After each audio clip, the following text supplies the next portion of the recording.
ایک سوال کسی بھائی نے لکھا ہے، السلام علیکم، جو لوگ جہالت کی بنیاد پر شرک کرتے ہیں ان کو کیا کہا جائے گا، اور جو مولوی قرآن و حدیث کا علم ہونے کے باوجود شرک کی ترغیب دیتے ہیں؟ بات سمجھو، شرک ہے کیا؟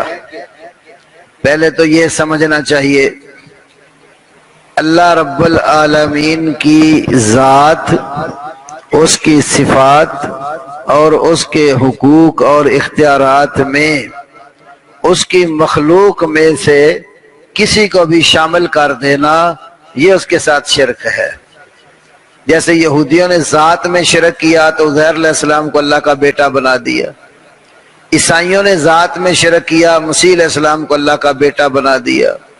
مکے کے مشرکین نے ذات میں شرک کیا، فرشتوں کو اللہ کی بیٹیاں قرار دے دیا۔ تو اللہ سے کسی کو نکلا ہوا اور جدا ہوا ماننا، یہ اس کی ذات میں شرک ہے۔ السلام صفات، اللہ رب العالمین کی جو صفتیں ہیں اسی طرح کی صفات مخلوق میں مان لینا۔ مثلا اللہ تعالی ہر وقت ہر کسی کی برابر پکار سنتا ہے، اس کو جس وقت، جس لمحے، جس زبان اور بولی میں جس ٹائم بھی کوئی پکارے وہ سب کی سنتا ہے۔ اگر اللہ کی مخلوق میں سے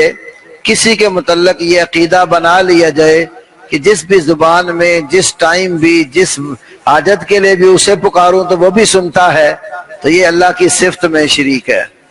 تو اللہ تعالیٰ کے ساتھ شرک کرنا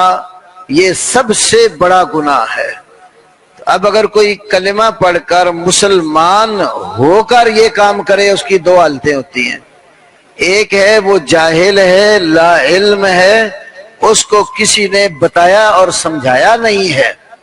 تو جاہل آدمی جس کو مسئلے کا پتہ نہ ہو،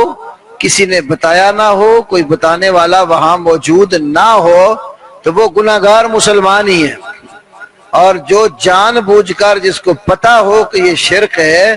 پھر اس کے لیے دلیلیں تلاشتا رہے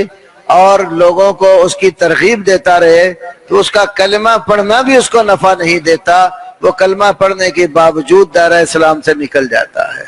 امام بخاری رحمۃ اللہ علیہ نے صحیح بخاری میں کتاب الایمان کے اندر ایک باب باندھا ہے، المعاصی کلھا من امور الجاہلیہ لا یکفر صاحبها بارتقابها الا بالشرک،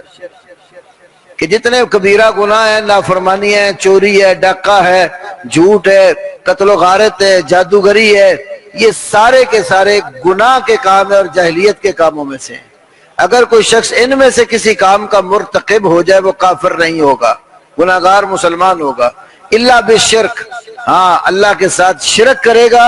پھر وہ کافر ہو کر اسلام سے نکل جائے گا، کیونکہ ان اللہ لا یغفر ان یشرک بہ وَيَغْفِرُ مَا دُونَ ذَلِكَ لِمَنْ يَشَاءُ، یقیناً اللہ تعالیٰ اس بات کو معاف نہیں کرے گا کہ اس کے ساتھ شرک کیا جائے، اس کے سوا گناہ جس قدر بھی ہوں اللہ چاہے تو معاف کر دیتا ہے۔